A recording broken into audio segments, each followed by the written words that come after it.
നമസ്കാരം. വി.ഡി. സതീശന്റെ അവസ്ഥയാണ് അവസ്ഥ. അങ്ങനെ നിലമ്പൂരിൽ ഉപതെരഞ്ഞെടുപ്പ് പ്രഖ്യാപിച്ച കാര്യം എല്ലാവർക്കും അറിയാം.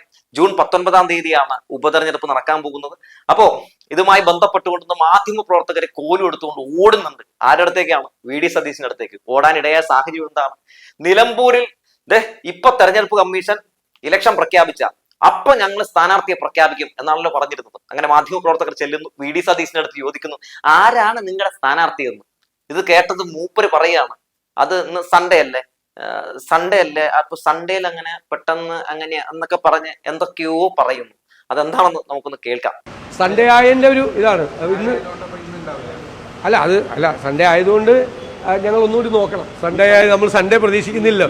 അല്ല, ഇങ്ങനെയൊന്നും അല്ലല്ലോ സതീശ നേരത്തെ പറഞ്ഞിരുന്നത്. ഇപ്പൊ സൺഡേ അല്ലേ, അതുകൊണ്ട് എങ്ങനെയപ്പോ പറയാ എന്ന രീതിയിലാണ് ഇരിക്കുന്നത്. ഈ കുറച്ചു നേരോടെ ഈ പറയുന്ന മാധ്യമ പ്രവർത്തകര് ഇതേ ചോദ്യം ചോദിച്ചിരുന്നെങ്കിൽ തിങ്കൾ മുതൽ ശനിയാഴ്ച വരെയല്ലേ ഉള്ളൂ, ഈ ഞായറാഴ്ച എന്ന് പറഞ്ഞൊരു ദിവസം ഉണ്ടോ എന്ന് കൂടി ചിലപ്പോൾ വി.ഡി. സതീശൻ ചോദിച്ചാലേ. അങ്ങനെയൊക്കെ ചോദിക്കാൻ ക്വാളിറ്റി ഉള്ള ഒരു മനുഷ്യനാണ് നമ്മുടെ വി.ഡി. സതീശൻ എന്നും അങ്ങനെയൊക്കെ ചോദിക്കാൻ ഒരു മടിയില്ലാത്ത ഒരു മനിതനാണ് മൂപ്പരെന്നും ഞാൻ പറയേണ്ട കാര്യമൊന്നുമില്ല. അങ്ങനെ മാധ്യമ പ്രവർത്തകർ കുത്തി കുത്തി ചോദിക്കുന്നതിനിടയിൽ ആരുടെ പേര് പറയണം എന്നൊരു ആലോചനയിൽ ആകെ വല്ലാതെ പെട്ടിരിക്കുന്ന ഒരു വി.ഡി. സതീശനെയാണ് നമുക്ക് കാണാൻ സാധിച്ചത്. അതിനുശേഷം സതീശൻ ചിലതൊക്കെ പറയുന്നുണ്ട്. അല്ല, നമ്മൾ നോക്കാം. ഞാൻ പറഞ്ഞതിന്റെ അർത്ഥം മനസ്സിലായല്ലോ നിങ്ങൾക്ക് പറഞ്ഞതിന്റെ അർത്ഥം മനസ്സിലായല്ലോ. മൂപ്പര് പറഞ്ഞത് മനസ്സിലായില്ലേ? അതായത് ആര്യാടനെ പ്രഖ്യാപിക്കണോ അതോ വി.എസ്. ജോയിനെ പ്രഖ്യാപിക്കണോ എന്ന കാര്യമായിട്ട് ബന്ധപ്പെട്ട് വലിയ പൊട്ടിത്തെറി നടക്കുന്നുണ്ടെന്ന് പുള്ളി വളച്ചു കെട്ടി പറഞ്ഞതൊന്ന് മനസ്സിലാക്കടേ. അതുകൊണ്ടല്ലേ നിങ്ങൾ ഇങ്ങനെ ചോദിക്കുമ്പോ ഇപ്പൊ തന്നെ ഒരു സ്ഥാനാർത്ഥിയെ പ്രഖ്യാപിക്കാൻ പറ്റാത്തത്? ഒന്ന് അവസ്ഥ മനസ്സിലാക്കടേ. പുള്ളി അങ്ങനെ വ്യത്യസ്തമായ രീതിയിലാണ് പറഞ്ഞത്. നിങ്ങൾക്ക് പറഞ്ഞതിന്റെ അർത്ഥം മനസ്സിലായില്ല, ഒരു കാരണവശാലും വൈകില്ല. എന്തിനാണ് നിങ്ങൾ ഇങ്ങനെ കുത്തി കുത്തി ചോദിക്കുന്നത്? ഞാൻ പറഞ്ഞത് നിങ്ങൾക്ക് മനസ്സിലായില്ല. സ്ഥാനാർത്ഥി ആയിട്ടില്ല എന്നാണ് ഞാൻ ഉദ്ദേശിച്ചത് എന്നാണ് പുള്ളി പറയുന്നത്. എന്തായാലും ഇനി വിശദീകരിച്ച് കുളമാക്കേണ്ട സതീശ. പിന്നെ ഈ മഴവിൽ മുന്നണികളെ ഇത്തവണ അങ്ങനെ നേരത്തെ പറഞ്ഞതുപോലെ, നേരത്തെ ചെയ്തിരുന്ന പോലെ ഞങ്ങൾക്കൊരു പ്രൊസീജിയർ ഉണ്ട്. ആ പ്രൊസീജിയറൊക്കെ ഞങ്ങൾക്കറിയാം. അതായത് ഭൂരിപക്ഷ വർഗീയതയും ന്യൂനപക്ഷ വർഗീയതയും അങ്ങ് ഞങ്ങൾ തള്ളും എന്ന് പറഞ്ഞിട്ട് നമ്മളിങ്ങനെ ഇരുന്നിട്ട് മേടിക്കുന്ന പരിപാടിയല്ലേ. നമ്മുടെ പാലക്കാട് രാഹുൽ മാങ്കൂട്ടം ജയിച്ചു കഴിഞ്ഞപ്പോൾ SDPI നടത്തിയ പ്രകടനമൊക്കെ ഞങ്ങൾ ഇപ്പോഴും ഓർക്കുന്നുണ്ട്. പിന്നെ ഒരു കാര്യം കൂടി പറയാൻ കേട്ടോ വി.ഡി. സതീശ, ഇനി ഉമ്മാതിരി ഞങ്ങൾ ഭൂരിപക്ഷ വർഗീയതകളെയും ന്യൂനപക്ഷ വർഗീയതകളെയൊക്കെ ഇങ്ങനെ മൊത്തത്തിൽ എതിർക്കും എന്നൊന്നും പറഞ്ഞു കളയരുത്. നിങ്ങളുടെയൊക്കെ തനി സ്വഭാവം കേരളത്തിലെ ജനങ്ങൾക്ക് മനസ്സിലായിട്ടുണ്ട്. ഞാൻ ഒരു കാര്യം കൂടി പറഞ്ഞുതരാം. ആ കാസയായിട്ട് കൂടി ഒന്ന് കൈകോർത്തു, ചിലപ്പോൾ നന്നാവും. പാലക്കാട് കണ്ടല്ലോ എന്താ സംഭവിച്ചതെന്ന്. 5 ഇരട്ടിയാണ് പാലക്കാട് ഭൂരിപക്ഷം വർദ്ധിച്ചത്, 5 ഇരട്ടി. അതിനിടയ്ക്ക് മാധ്യമപ്രവർത്തകർ ഒരു ചോദ്യം ചോദിക്കാൻ മറന്നുപോയി. അല്ല, ഈ UDFന്റെ സ്ഥാനാർത്ഥി ആരാണ് പ്രഖ്യാപിക്കുന്നത് പറഞ്ഞില്ലല്ലോ എന്ന്. ഒപ്പം നമ്മുടെ സതീശൻ പറയാണ്, UDFന്റെ നേതൃത്വത്തിൽ ആരൊക്കെയെന്ന് നിങ്ങൾക്ക് അറിയില്ല ഇതുവരെ. ഞാൻ പറഞ്ഞിട്ട് നിങ്ങൾ അറിയാൻ പറ്റൂല UDFന്റെ നേതൃത്വത്തിൽ ആരാളുള്ളത്. പക്ഷെ സതീശ, പൊതുവെ ഈ നാട്ടുകാർ മുഴുവൻ പറയുന്നത് നിങ്ങളുടെ സ്ഥാനാർത്ഥിയെ പ്രഖ്യാപിക്കുന്നത് PV അൻവർ ആണെന്നാണ്. ഇലക്ഷൻ പ്രഖ്യാപിക്കുന്നതിനേക്കാളും മുമ്പ് തന്നെ വി.എസ്. ജോയിനെ എന്തായാലും മത്സരിപ്പിക്കണം എന്ന് പറഞ്ഞത് PV അൻവർ ആണ്. അതുകൊണ്ട് പറഞ്ഞതാണ് കേട്ടോ. പിന്നെ PV അൻവറിനെ പേടിച്ചിട്ടാണ് ഇപ്പൊ ആരെ പ്രഖ്യാപിക്കണം എന്ന കാര്യത്തിൽ ഇങ്ങനെ വിമ്മിഷ്ടപ്പെട്ട് ഇരിക്കുന്നതെന്ന് എല്ലാവർക്കും നന്നായിട്ട് അറിയാം. എന്തായാലും കൂടുതൽ ചളമാക്കി കൊളമാക്കേണ്ട സതീശ എന്നാണ് പറയാനുള്ളത്.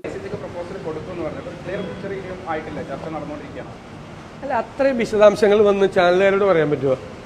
അല്ല, മാധ്യമങ്ങളോട് എനിക്ക് പറയാൻ പറ്റുമോ? ഞാൻ അങ്ങനെ പറയുന്നതിൽ അതൊരു നടപടിക്രമമല്ലേ. ഞാൻ പറയില്ലേ, അതെങ്കിലും ഞങ്ങൾക്ക് വിട്ടുക, ഞങ്ങൾക്ക് പ്ലീസ്, ഞങ്ങൾക്ക് വിട്ടുതാ. അല്ല, അതിലൊരു തീരുമാനം പറ സതീശേട്ടാ. നിങ്ങൾ അതിനെങ്കിലും വേണം, ഞങ്ങൾക്ക് വിട്ടുക പ്ലീസ്. കേട്ടല്ലോ. അതായത് ഇപ്പോഴും തീരുമാനമായിട്ടില്ല എന്നാണ് മൂപ്പര് വളച്ചേട്ടി പറയുന്നത്. ഈ മാധ്യമങ്ങളെ കാണുമ്പോൾ മാധ്യമങ്ങൾ ഓരോ ചോദ്യങ്ങളെ ചോദിക്കുമ്പോൾ ഒരു ആക്രാന്തത്തിന് പുറത്ത് പറഞ്ഞു പോകണാണ് നമ്മുടെ വി.ഡി. സതീശൻ. അതുകൊണ്ട് നിങ്ങളൊന്ന് ക്ഷമി. ഇങ്ങനെ ഇടയ്ക്കിടയ്ക്ക് ഇങ്ങനെ കുത്തി ചോദിക്കില്ല. നിങ്ങൾ ഈ പറയുന്ന പോലെ ഗോവിന്ദൻ മാഷിന്റെ അടുത്തും ഈ രാജീവ് ചന്ദ്രശേഖരന്റെ അടുത്തൊക്കെ എന്നെ തന്നെ എന്തിനാണ് അവർ പിടിക്കുന്നത് എന്നാണ് ചോദിക്കുന്നത്. അവരൊക്കെ അടുത്ത് പോയിട്ടാണ് വി.ഡി. സതീശ വന്നത്. അവിടെ ചെന്ന് കഴിഞ്ഞപ്പോൾ ഗോവിന്ദൻ മാഷ് നല്ല വെടുപ്പായിട്ട് പറഞ്ഞു, ഒരാഴ്ചക്കുള്ളിൽ എന്തായാലും നമ്മൾ സ്ഥാനാർത്ഥിയെ പ്രഖ്യാപിക്കുന്നു, മാന്യമായിട്ട് പറയുന്ന സാഹചര്യം ഉണ്ടായി. രാജീവ് ചന്ദ്രശേഖർ ഇങ്ങനെ ഉരുണ്ട് കളിക്കുകയാണ്.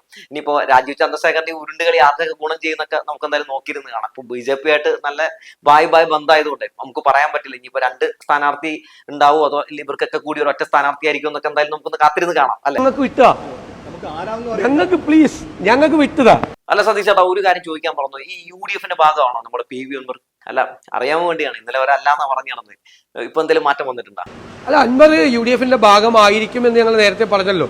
ആരും പേടിക്കൊന്നും വേണ്ട, ആരും ഞെട്ടാനും ഒരു സാധ്യതയൊന്നുമില്ല. കാരണം ഇതാണ് കോൺഗ്രസ് അല്ലെ. നമ്മുടെ കഴിഞ്ഞ ദിവസം മറിക്കുട്ടിച്ചേടത്തി പറഞ്ഞു കേട്ടില്ലേ, എനിക്ക് വീട് കൊണ്ടു തരാന്നൊക്കെ പറഞ്ഞ പൈസ ചോദിക്കാൻ വേണ്ടി ചെന്നപ്പോ എന്നെ ചവിട്ടി പുറത്താക്കി എന്ന് പറഞ്ഞു കേട്ടില്ല. ഇവന്മാരൊന്നും വിശ്വസിക്കാൻ കൊള്ളില്ല, തരത്തിനനുസരിച്ച് നിറം മാറുന്ന ഐറ്റം എന്ന് പറഞ്ഞില്ലേ. അതുകൊണ്ട് പ്രത്യേകിച്ച് നമുക്ക് അങ്ങനെ ഞെട്ടാനുള്ളതൊന്നുമില്ല. ഇങ്ങനെ പറഞ്ഞില്ലെങ്കിൽ അതിശയമുള്ളൂ. ഇനിയിപ്പോ PV Anwar KPCC അധ്യക്ഷനാണെന്ന് VD Satheesan പറഞ്ഞാൽ ഞെട്ടാനൊന്നുമില്ല. ഈ അവസരത്തിന് അനുസരിച്ച് ഇങ്ങനെ മാർഗം കളി കളിക്കാൻ പറ്റുന്ന അല്ലെങ്കിൽ അങ്ങനെ അറിയാവുന്ന ആളുകളാണ് ഈ ട്രൂപ്പിനൊപ്പം ഉള്ളത് എന്ന കാര്യം നമ്മൾ ഇടയ്ക്കൊക്കെ ഒന്ന് മനസ്സിലാക്കുന്നതല്ല. അൻവർ UDF-ഉമായിട്ട് പൂർണ്ണമായി സഹകരിക്കും. UDF-ന്റെ കൂടെ അൻവർ ഉണ്ടാവും. അതിനിടയിൽ അവിടെ നിന്നൊരു മാധ്യമ പ്രവർത്തകൻ ഈ രണ്ട് സ്ഥാനാർത്ഥിയെ പറ്റി ഒരു ചോദ്യം ചോദിച്ചു, VS ജോയിയോ അതോ ആര്യാടൻ ഷൗക്കത്തോ എന്ന്. പിന്നെ കയ്യിൽ നിന്ന് പോയി. VD സതീശൻ അതുവരെ പിടിച്ചു നിന്ന തന്റെ ചട്ടമ്പി സ്വഭാവം പുറത്തിറക്കുകയാണ്. പിന്നെ മാധ്യമ പ്രവർത്തകർക്കെതിരെ ഒരു ലോഡ് ചീത്താവിളിയാണ്. പിന്നെ ഒരു വല്ലാത്ത ശുഭിതനായിട്ട് എന്തൊക്കെയോ കാണിച്ചു കൂട്ടുകയാണ്. അതൊന്ന് കാണാം. നിങ്ങൾക്ക് വലിയ സ്കോപ്പ് ഈ കാര്യത്തിൽ ഉണ്ടെന്ന് എനിക്ക് തോന്നുന്നില്ല. ഈ കാര്യത്തിൽ മാധ്യമങ്ങൾക്ക് ഒരു വലിയ സ്കോപ്പ് ഇക്കാര്യത്തിൽ ഉണ്ടെന്ന് എനിക്ക് തോന്നുന്നില്ല. ഇതിൻ്റെ അകത്ത് നിങ്ങളത് വിട്ടേക്ക്. കോൺഗ്രസ് സ്ഥാനാർത്ഥിയെ പ്രഖ്യാപിക്കുക, ഏറ്റവും പെട്ടെന്ന് പ്രഖ്യാപിക്കുക സ്ഥാനാർത്ഥി. നിങ്ങൾ അന്വേഷിക്കേണ്ടത് അല്ല, CPM സ്ഥാനാർത്ഥി ആരാണ്? അരിവാൾ ചുറ്റിക നക്ഷത്രത്തിലാണോ മത്സരിക്കുന്നത്, അല്ലെ സ്വതന്ത്ര സ്ഥാനാർത്ഥിയാണോ മത്സരിക്കുന്നത്, BJPയുടെ സ്ഥാനാർത്ഥി ആരാണ്? ഇത് ക്ലിയറാണ്. ഇത് വിട്ടേക്ക്, ഇത് ക്ലിയറാണ്. ഇത് പ്രഖ്യാപിക്കും പെട്ടെന്ന്. ഞാൻ പറഞ്ഞ നേരത്തെ ഇതിനു മുമ്പ് ഞങ്ങളെല്ലാം പറഞ്ഞിരിക്കുന്ന കറക്റ്റ് അല്ലായിരുന്നു. ഞങ്ങൾ ഉൾപ്പെടെ എല്ലാവരും ഉത്തരവാദിത്തം ഏറ്റെടുത്തുകൊണ്ടല്ലേ പറയണത്. അപ്പൊ ഞങ്ങൾ ആ പ്രഖ്യാപിക്കാൻ പോകുന്ന, ഞങ്ങൾ തീരുമാനമെടുക്കുന്ന സ്ഥാനാർത്ഥിയെക്കുറിച്ച് UDF നേതാക്കളുമായിട്ട് കൂടി ഞങ്ങൾ ചർച്ച ചെയ്യാം. പ്രോസസ് നിങ്ങൾ കോൺഗ്രസിന്റെ പുറകെ മാത്രമേ ഉള്ളൂ. എൻ്റെ ഒരു റിക്വസ്റ്റാണ്, നിങ്ങൾ അതും കൂടി ഒന്ന് പറയാം. ഇല്ലെങ്കിൽ നിങ്ങൾ എന്റെ ഒപ്പം മാത്രമാണ് വരുന്നത്, നിങ്ങൾ കോൺഗ്രസിനെ മാത്രമാണ് ആക്രമിക്കുന്നുള്ളൂ എന്നൊക്കെ പറഞ്ഞൊരു നരേഷൻ ഉണ്ടാക്കാനാണ് VD സതീശൻ ശ്രമം നടത്തുന്നത്. പക്ഷെ എന്റെ സതീശ, ഇതൊക്കെ കേട്ട് ജനങ്ങളെ ചിരിക്കുകയാണ്. ഇടതുപക്ഷത്തിനെതിരെ ഒരു ദിവസം 4, 5 നുണവാർത്തകളൊക്കെ പ്രചരിപ്പിക്കുന്നത് ആർക്ക് വേണ്ടിയാണെന്നുള്ള കാര്യങ്ങളൊക്കെ ഇവിടെ നന്നായിട്ട് അറിയാം. പിന്നെ ഇതൊക്കെ ആരോടാണ് പറയുന്നത്? മനോരമ പോലുള്ള മാധ്യമങ്ങളോടാണ് പറയുന്നത്. എന്നെ വേട്ടയാടുകയാണ്, കോൺഗ്രസിന്റെ പുറകെയാണ് നിങ്ങളൊക്കെയെന്ന്. കഷ്ടം തന്നെ. മനോരമയൊക്കെ ജീവിച്ചിരിക്കുന്നതും മനോരമയൊക്കെ വാർത്ത എഴുതുന്നതും ഒക്കെ ആർക്ക് വേണ്ടിയാണെന്നുള്ള കാര്യമൊക്കെ ഇവിടെ പച്ചയായിട്ടുള്ള സത്യമാണ്. ഇടതുപക്ഷത്തെ എങ്ങനെ മുച്ചുകൂടും നശിപ്പിക്കാം എന്ന് ആലോചിച്ച് നടക്കുന്ന ടീംസുകളാണ് ഈ പറയുന്ന ആളുകൾ.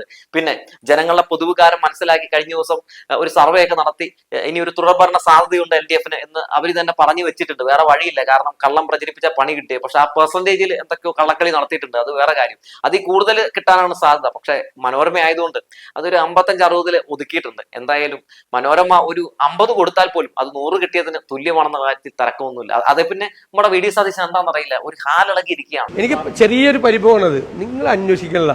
നിങ്ങൾ കോൺഗ്രസിൽ എന്താണ്, കോൺഗ്രസിൽ വല്ല കുഴപ്പമൊന്നും എടുക്കുക. ഞാൻ പറയാം, അത് വിട്ടേക്ക്, എനിക്ക് വിട്ടേക്ക്. എന്ത് നുണയാണ് ഇത്തവണ നമ്മള് ഈ ജനങ്ങളുടെ അടുത്ത് പറയാൻ പോണത്? വല്ല പ്ലാൻ ഉണ്ടാ? പറ കേക്കട്ട്. പ്രതിപക്ഷം ഉന്നയിക്കാൻ പോകുന്നത് 9 വർഷക്കാലം ഈ കേരളത്തെ തകർത്ത ഈ സർക്കാരിനെ ഞങ്ങൾ നിലമ്പൂരിലെ ജനങ്ങളുടെ മുമ്പിൽ വിചാരണ ചെയ്യും.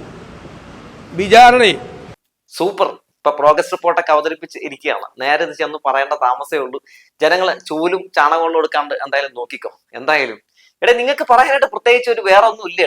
അതായത് സാധാരണ ആളുകൾ ഇലക്ഷനെ നേരിടുമ്പോൾ ഞങ്ങൾ അധികാരത്തിൽ വന്നിട്ടുണ്ടെങ്കിൽ ഇത് ചെയ്യും അത് ചെയ്യും എന്നൊക്കെയാണ് പലപ്പോഴും പറഞ്ഞു കേട്ടിട്ടുള്ളത്. ഇവിടെ പ്രത്യേകിച്ച് ഒന്നുമില്ല. ഞങ്ങളെ ജയിപ്പിക്കണം, ഞങ്ങൾ അധികാരത്തിൽ കൊണ്ടുവരണം. ജനങ്ങൾ ചോദിക്കുന്നു, നിങ്ങൾ ജയിച്ചാൽ എന്താണ് കൊണ്ടുവരാൻ പോകുന്നത്? അങ്ങനെയൊന്നും ചോദിക്കരുത്.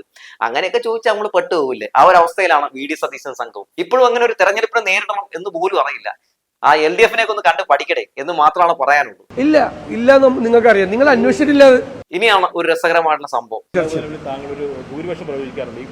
ഇല്ലല്ലോ, തുടങ്ങിയില്ലല്ലോ. അത് നമ്മൾ ആ സമയമാകുമ്പോ പറയാം.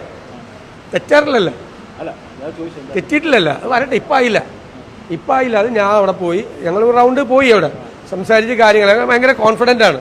പക്ഷേ ഇലക്ഷൻ ഫീൽഡിൽ എത്തിക്കഴിഞ്ഞിട്ട് നമ്മൾ ബൂത്ത് തലത്തിൽ നിന്നുള്ള റിപ്പോർട്ടൊക്കെ കളക്ട് ചെയ്തിട്ടാണ്, പിന്നെ നമ്മുടേതായ ഒരു ഇതെല്ലാം കളക്ട് ചെയ്തിട്ടാണ്. അതൊക്കെ ഞാൻ പറയും, സമയം ഞങ്ങള് പറയാം.